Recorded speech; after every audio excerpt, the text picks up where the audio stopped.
እና እንግዲህ እነዚህ ሰዎች ቅድም ጠቅሻለሁ። ኮሎኔል በላይ ነጋ፣ ስብሐት ነጋ፣ ነጋ፣ ዮሴፍ ነጋ፣ ወልደ ሩፋኤል ነጋ፣ አብሰሎም ነጋ፣ ዮሐንስ ነጋ፣ ቅዱሳን ነጋ፣ ደነሽ ነጋ፣ አበራሽ ነጋ፣ ኃይሌ አባይ ነጋ እኔ እንዲህ ያሉኝ 12 ነው። ሌላ 6ም አሉ። ብዙዎቹ ሎው ፕሮፋይል ሆኖ ነው ብዙ ስራዎችን የሚሰሩት።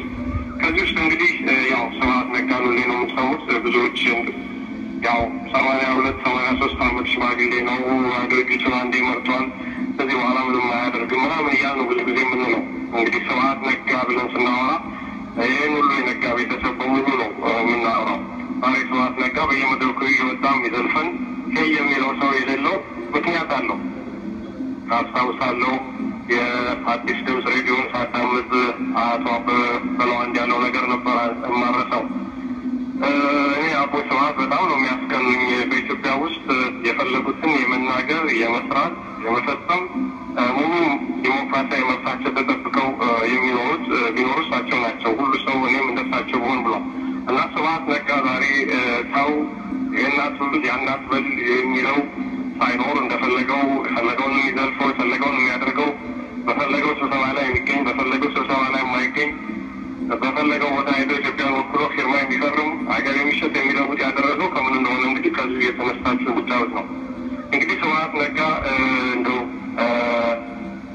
አንዱ ልሰደው ታናሽቱ ቅዱሳን ነጋ ነች። ቅዱሳን ነጋ ማለት የጸጋዬ በርሄ ሚስት ነች፣ ወይም ደግሞ በህወሓት አጠራሩ አለቃ ጸጋዬ በርሄ ይባላል። ጸጋዬ በርሄ ከዚህ ቀደም የትግራይ ክልል ፕሬዚደንት ነበር። ባለቤቱ ቅዱሳን ነጋ የስብሐት ነጋ ከንቲባ ነበረች እና ትግራይን በሚፈልጉት መንገድ አዋቅረው ሲመሩ የነበሩ ሰዎች ናቸው። አሁን ደግሞ ጸጋዬ በርሄ የሀገሪቱ የመከላከያና የደህንነት ጉዳይ ኃላፊ ነው፣ በፌዴራል ደረጃ ማለት ነው። የሀገር ኢንተርናሽናል ሴኪሪቲ ማለት ነው። እና በአጠቃላይ ሀገሪቱ ውስጥ ደህንነቱም ሆነ መከላከያው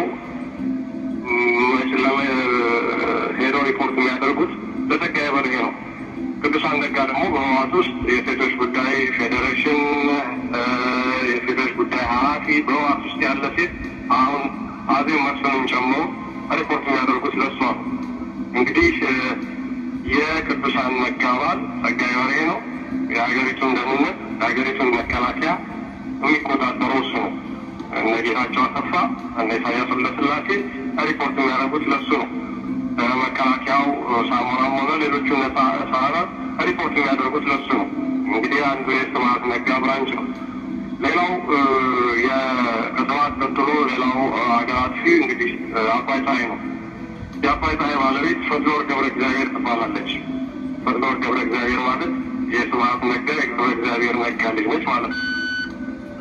አስቡት እንግዲህ። ሌላው እንግዲህ በተለያየ መዋቅር ላይ ነው ያሉት። ሁሉም የተለያየ ስራ ነው ያላቸው። ብዙዎቹ አይሰሙም። ለምሳሌ አብሰሎም ነጋ የሚባለው የኢትዮጵያን ሕዝብ ሀብት በቢሊየን ዘርፎ ሄዶ ዛሬ በአውስትራሊያ ውስጥ በቢሊየን የሚቆጠር ገንዘብ ኢንቨስተር አድርጎ አውስትራሊያ ውስጥ አሉ ከሚባሉት ሀብታሞች ነው።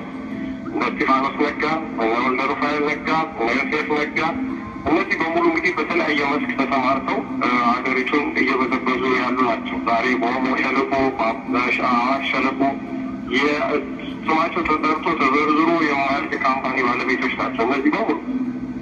እነዚህ እንግዲህ ተጋብቶ 32 ነው ብያለሁ። ልጆቻቸውን ደግሞ አስቡት። ዛሬን በላይ ነጋ ማነው ስብሐት ነጋ ልጆቻቸውን ቻይና እየላኩ ግማሾቹ ተምረው እየመጡ ግማሾቹ ለትምህርት እየተላኩ ገና ኢትዮጵያን በአጥንቷ እስከምትሄድ ድረስ ለመግዛት የተነሱ ሰዎች ናቸው።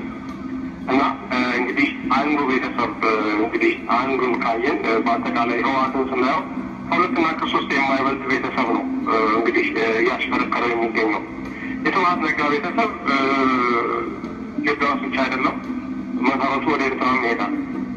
የኤርትራ ሁለተኛ ነምበር 2 በመባል የሚታወቀው ከኢሳያስ ቀጥሎ ያለው ጀነራል ስብሐት ኤፍሬም የሚባለው የሻዕቢያ የመከላከያ ሚኒስትር እና ሁለተኛው ሰው ባለቤቱ አበራሽ ነጋ ትባላለች።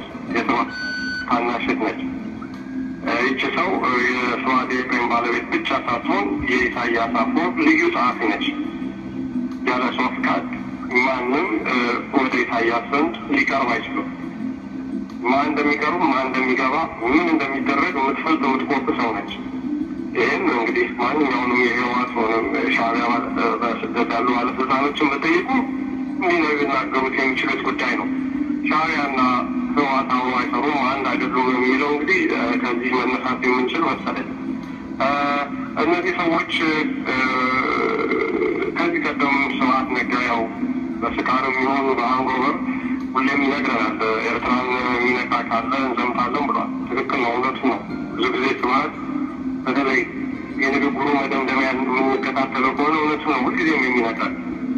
ዛሬ የመን ኤርትራን ብትወጋ ጠቅላላ ህወሓት ጦሩን አዝምቶ እንደሚዋጋ ነው። ነገ ህወሓትን የሚወጋ ኃይል ቢመጣ ሻዕቢያ መጥቶ እንደሚወጋ ነው። በዛም ተዘጋጅተዋል። ወደፊት እመጣበታለሁ። ደግሞ እንደዚሁ ከእስራኤል ሰዓቴ ስላለፈ ነው ቶሎ ቶሎ ጣልቃ እየገባሁ ጠይቆት በጣም ይቅርታ አድርጉልኝ። አቦይ ስብሐት በኢትዮጵያ መንግስትም ይሁን በኢህአዴግ ፓርቲ የማዕከላዊ ኮሚቴ አባልነትና በህወሓትም ጭምር አልፎ ተርፎም በካቢኔ አባልነት ኤርትራውያን አሉ ይባላል። ምን ያህል እውነት ነው አቦይ ስብሐት?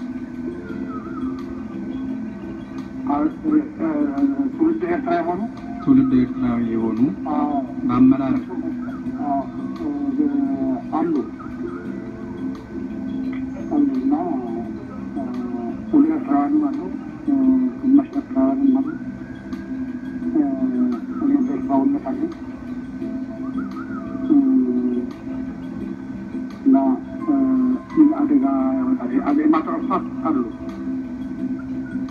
እና እንዲሁ በእንደዚህ አይነት መልክ ነው እንግዲህ ሀገሪቱ እየተመራች ያለችው። እና አንድ ፋሚሊ እንግዲህ አስቡት ሙሉ ከግማሽ በላይ የሚሆነውን ስልጣን የተቆጣጠሩት። አሁን ማዕከላዊ ኮሚቴ ውስጥ ብትገቡ እነዚህ ናቸው። አሁን ለምሳሌ ፈትለወርቅ ገብረ እግዚአብሔር የህወሓት ማዕከላዊ ኮሚቴ አባል፣ ፖሊስ ቢሮ ውስጥ ብትገቡ ደሴንቱ እና እንደገና ሌሎችንም እንደ ምሳሌ አሁን አርከበን ብትወስዱ ሚስቱ የብርሃኔ ገብረ ክርስቶስ እህት ነች። ብርሃኔ ገብረ ክርስቶስ የውጭ ጉዳይ ምክትል ሚኒስትር የሚባለው ማለት ነው። እንደገና ደግሞ ሌላዋ የአርከበ ደግሞ የአዲስ ዓለም ባለማ ሚስት እርስ በርሳቸው እየተጋቡ የተሳሰሩ ናቸው። ከዛ አልፎ የወለዷቸው ልጆች እንኳን እዚህ በውጭ የሚማሩት እንኳን ከሌላ እንዳይቀላቀሉ እርስ በርስ እያስተሳሰሩ በዚህ መልክ ነው እንግዲህ ሀገሪቱን እየመሯት ያለ እና ይሄ ነው። በስልጣኑም ላይ ብትሄዱ ብዙዎቹን ካለማወቅ ነው እንጂ ስብሐት ነጋ ማንም አላወረደውም። 10 ዓመት ድርጅቱ መርቶ ድርጅቱ 2 ዓመት ሊገቡ ሲቀሩ ነው ለመለሰ ዜና ያስረክበው። እንደውም በደንቡ አባይ ፀሐይ ነበር። አሁንም ደግሞ ያው መቼም ኃይለማርያም ሀገር ይመራል ብሎ የሚያስበሳ ያለ አይመስለኝም። ሀገሪቱን የሚመራ ሰው አለ። ሀገሪቱን በጠቅላይ ሚኒስትርነት የሚመራው ደብረጽዮን ገብረ ሚካኤል የሚባል ይህ ሰው ነው አሁን እንደ ጠቅላይ ሚኒስትር አክት የሚያደርገው ወይም ደግሞ በትክክል ያው በሱ ትእዛዝ ነው። እሱም ደግሞ ከኋላ የሚያሽከረክሩት እነ ስብሐት ነጋ፣ እነ ጸጋዬ በርሄ፣ እነ ስዩም መስፍን፣ እነ ብርሃኔ ገብረ ክርስቶስ እንዲህ እያለ ይቀጥላል። የሀገሪቱን ዋና ዋና የኢኮኖሚ አውታሮች በዚህ በተመሳሳይ መልኩ ነው ያሉ። አሁን ብዙ ሰው ኤፈርትን ነው የሚያውቀው። ኤፈርት በህወሓት ታጋዮች በህዝቡ ስለታወቀ እንደውም ወራውን ያለም ሀብት የለውም።